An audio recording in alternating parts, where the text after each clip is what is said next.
All right, all right. Let's start from the beginning, shall we? Boom. Okay, I'm hoping that you're able to see this very well. I'm making this video about exhibition. It's a giant project that all fifth graders in every IB school across the planet. So if you're in an IB school and you're a fifth grader, you are doing exhibition. And Allisonville is an IB school. So we're doing exhibition, and our exhibition day is May 15th from 9 to 10 a.m. And you are invited to see all of the fifth graders presenting what they have learned and what they have done to make the world a better place. Exhibition basically is when fifth graders from all over the planet identify a real world problem. Perhaps it has to do with any of these 17 UN created goals. They're called the global goals. And the United Nations is hoping that by 2030, we have reached the goals of having no poverty, no hunger, these 17 goals for the nation. So the students identified a real world problem and researched that problem and identify multiple perspectives on that problem, find a primary source and do an interview with somebody who's an expert on that problem, and research, and come up with some sort of presentation to teach the community all about what they've learned. And the best part is the kids get to take action to help with this problem. So these are the goals. A lot of times the kids work in groups. Mostly they do. Sometimes they work independently. They're going to be great researchers. They're going to identify primary sources such as interviews. They're going to be honest academically, not copying and pasting and plagiarizing, citing sources, learning and taking action. Kids have come up with questions, identified multiple perspectives, learned what's going on and what's being done by finding out about real organizations that are helping, and they're learning how they can help. There's 4 components to exhibition. The first one and the most important one is research. They're learning multiple sources, and they're keeping all of their research on Google Drive, which you, parents, can help the children access Google Drive and make sure that their research is good. You can help them take extra notes. You can really help them if they're struggling with their research. Another component is the presentation. Kids are going to be sharing what they've learned with the community in a creative way. So they might make a video. They might make a diorama. They might do a trifold. They might make a slideshow. They might do something really creative and create some artwork that's just amazing that teaches the community about their issue. They can make a song. They can make, as long as their creativity shows what they've learned and teaches everybody about what caused the issue, the effect of the issue, all these things that we need, fantastic. The kids will make a written reflection, and in my class they'll be writing it on KidBlog, so people all over the world can read about what they've learned. And the kids are going to be taking action to make this problem a little bit better. So how do you get to the team drive? The kids will go to the Washington Township website, msdwt.k12.in.us. If you don't have that bookmark, parents, please bookmark that site. You click on that site. This is the Washington Township website. From there, this first icon right here is called Rapid Identity. And the kids do that all the time. They would click on the Rapid Identity icon. And they would log in. They know their login already. And then they would go to Google Drive.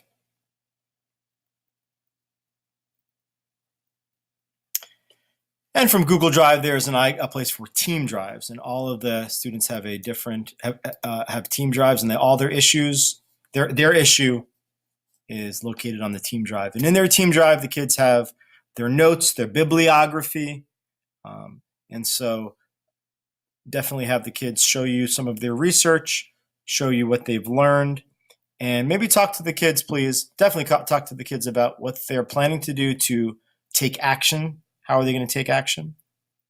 If they're studying hunger, maybe they're going to volunteer at a food pantry or a soup kitchen.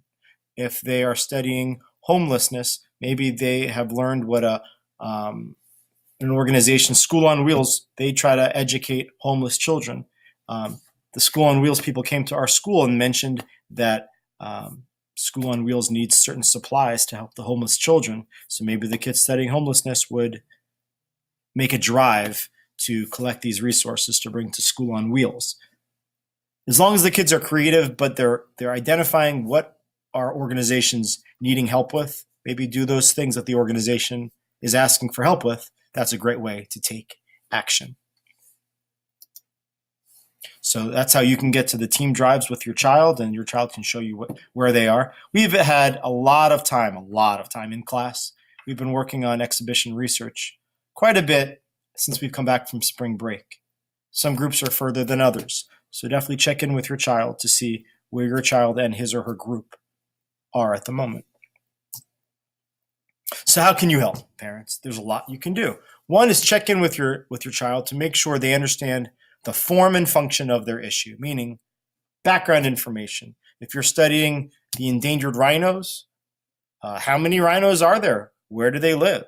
A little bit of background knowledge on the rhinos.